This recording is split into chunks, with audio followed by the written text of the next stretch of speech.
नमस्कार, स्वागत आहे तुमचं वैशालीज किचनमध्ये। आज आपण दही भेंडी मसाला कसा बनवायचा ते पाहणार आहोत। जेवणामध्ये वरण भातासोबत साइड डिश म्हणून कुठली भाजी करावं सुचत नसेल, ही दही भेंडी मसाला खूप छान होते बरं का।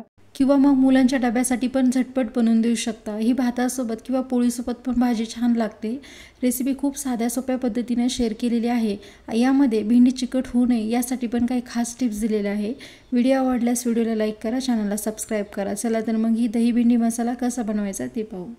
दही भेंडीसाठी आपल्याला अशी तुकड्यामध्ये भेंडी कट करून घ्यायची। इथे मी साधारण पाव किलो भेंडी स्वच्छ धुवून अशी नितळत ठेवली होती। भेंडी धुतल्याच्या नंतर कोरड्या कपड्याने पुसून घ्यायची, त्यानंतरच कट करायची, त्यामुळे भेंडी चिकट होत नाही। ही एक खास टिप्स होती।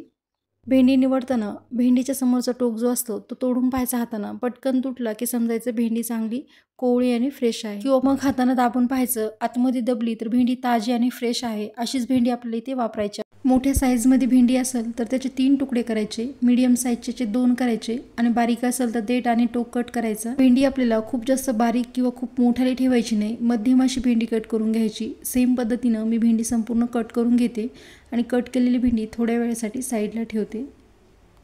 भेंडीसाठीचा बेसिक मसाला तयार करून घेणार आहोत। तर हा मसाला आपण दह्यामध्ये मिक्स करणार आहोत।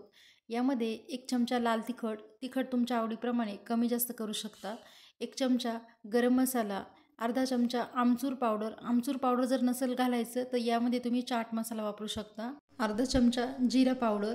हे सर्व साहित्य आपल्याला दह्यामध्ये मिक्स करायचं। तर इथे मी साधारण मोठ्या चमच्यानं 2-3 चमचे दही घेतलेलं आहे। दही फ्रेश वापरलं, ही भेंडी थोडीशी आंबट छान लागते, त्याच्यामुळे दही तुम्ही थोडंसं जास्त पण वापरू शकता। आता याच्यामध्ये हे मसाले आपल्याला चांगले मिक्स करायचे। मी तर अशाच पद्धतीने बनवते, तुमच्याकडे कशी बनवते हे पण मला कमेंट करून नक्की सांगा। आता याला चांगलं मिक्स करायचं दह्यामध्ये मसाले। थोड्या वेळासाठी साईडला ठेवते। गॅसवरती कढई गरम करून घेतली, 2 मोठे चमचे तेल घालायचे। तेल हलकासं गरम झालं की यामध्ये आपल्याला लगेच भेंडी टाकून घ्यायची। यामध्ये आपल्याला सुरुवातीला जिरे किंवा मोहरीचा वापर करायचा नाही। मध्यम गॅसवरती भेंडी परतून घ्यायची। सुरुवातीला काहीच न घालता 1 मिनिट तेलामध्ये अशी भेंडी परतून घ्यायची, म्हणजे याच्यामधला जो चिकटपणा असतो ते संपूर्ण निघून जातो आणि तेलामध्ये भेंडी चांगली फ्राय होते। भेंडीला आपल्याला मध्ये मध्ये असं चांगलं मिक्स करून घ्यायचं। भेंडीला चांगले डाग पडेपर्यंत ही भेंडी आपल्याला अशीच फ्राय करून घ्यायची।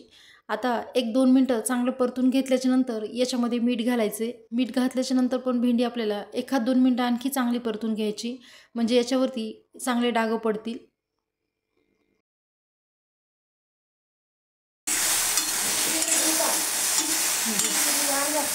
भेंडी परतताना आपल्याला कंटिन्युअसली हलवून घ्यायचं। आता इथे पाहू शकता तुम्ही, मस्त भेंडीला डाग पडले, थोडीफार नरम पण झालेली आहे। भेंडी अशी चांगली फ्राय झाल्याच्या नंतर पाव चमचा हळद घालायची। हळद ही शेवटी घालायची, म्हणजे त्याचा रंग काळा येत नाही। हळद चांगली मिक्स करून घ्यायची आणि भेंडी आपल्याला लगेच एका ताटामध्ये काढून घ्यायची। सेम कढईमध्ये 2 चमचे तेल घालायचं। तेल चांगलं गरम झालं की अर्धा चमचा मोहरी घालायची। तुम्हाला हवं असेल तर तुम्ही जिरे पण इथे वापरू शकता, मी इथे नुसती मोहरी घातली। मोहरी चांगली फुलू द्यायची। त्यानंतर आपण याच्यामध्ये बारीक चिरलेला 1 मोठा कांदा घालूया। हवं असल्यास कांद्याची लांब काप इथे तुम्ही वापरू शकता। 1-2 मिनिटं कांदा आपल्याला चांगला तेलावरती परतून घ्यायचा। चांगला गुलाबी रंग येईपर्यंत कांदा तेलावरती परतून घ्यायचा। तुम्ही इथे पाहू शकता मस्त कांदा परतलेला आहे। आता यामध्ये आपल्याला 1 मोठ्या आकारामध्ये बारीक चिरलेला टोमॅटो घालायचा आहे। कांदा आणि टोमॅटो तेलावरती चांगले सॉफ्ट होईपर्यंत परतून घ्यायचे। किंचितसं मीठ घालायचे, मिठामुळे कांदा आणि टोमॅटो पटकन सॉफ्ट होतो। आधीमध्ये आपल्याला चांगलं मिक्स करून घ्यायचं आणि कांदा आणि टोमॅटो सॉफ्ट करून घ्यायचा। कांदा आणि टोमॅटो चांगले सॉफ्ट झालेले आहे। आता यामध्ये आपण जी मसाल्याची पेस्ट तयार करून ठेवली ती याच्यामध्ये घालून घ्यायची। आता आपल्याला पाणी न घालता अशीच 1-2 मिनिटं चांगली परतून घ्यायची पेस्ट। मसाला चांगला शिजून घ्यायचा, त्यानंतरच आपल्या भाजीला चांगली चव येणार आहे। आता हा मसाला परतताना आपल्याला गॅसची फ्लेम लो करायची। यामध्ये आपण दही घातलेलं आहे। सुरुवातीला दह्याला जर हीट जास्त बसली तर दही फुटून जाईल आणि भाजीची ग्रेव्ही चोथा पाण्यासारखी होईल, म्हणजे पाणी सुटेल भाजीला। 3 ते 4 मिनिटं झालेले आहे। मसाला मी असा कंटिन्युअसली हलवत आहे। लो टू मीडियम फ्लेमवरती हा मसाला तुम्ही शिजून घेऊ शकता, पण सुरुवातीला लोच फ्लेम ठेवायची, त्याच्यामुळे दही फुटणार नाही। आता चांगला एकजीव झाल्याच्या नंतर याच्यामध्ये आपण जे मसाला शिल्लक राहिलेला आहे त्याच्यामध्येच पाणी घातलं आणि त्याच वाटीमधलं याच्यामध्ये पाणी घातलं। चांगलं मिक्स करून घ्यायचं। ही भाजी जास्त पातळ पण नसते, याच्यामध्ये काही आपण ग्रेव्हीसाठी वेगळं काही वापरलेलं नाही, तर अशी मध्यम अशी रस्सा भाजी इथे आपण बनवणार आहोत। तर याला चांगलं मिक्स करून 1-2 मिनिटासाठी चांगली उकळी काढून घ्यायची। भेंडी आपल्याला उकळी काढल्याच्या नंतरच घालायची आहे, लगेच याच्यामध्ये भेंडी घालायची नाही, ती चिकट होऊ शकते। आता यामध्ये थोडंसं मीठ घालूया, चांगलं मिक्स करून घ्यायचं आणि भाजीला चांगली एक उकळी आणून घ्यायची। भाजीला छान उकळी आली, चांगलं मिक्स केलं, याच्यामध्ये आता भेंडी घालून घ्यायची आणि हलक्या हाताने मिक्स करायचं, जोरजोरशी याच्यामध्ये मिक्स करायचं नाही, त्याच्यामुळे पण भेंडी चिकट होऊ शकते। पुन्हा आपल्याला भाजीला 1-2 मिनिटं चांगलं शिजून घ्यायचं। 2-3 मिनिटांनंतर इथे तुम्ही पाहू शकता मस्त रस्सा पण थोडाफार आटलेला आहे आणि भाजी मस्त शिजलेली आहे। तर दही भेंडी मसाला आपला बनवून तयार। एकदा चांगलं मिक्स करायचं। मी अशा पद्धतीनं दही भेंडी मसाला बनवते, खूप छान होतो, नक्की एकदा करून पहा, खूप मस्त लागतो। यामध्ये भेंडी चिकट होऊ नये त्यासाठी कोरड्या कपड्याने अगोदर चांगली पुसून घ्यायची।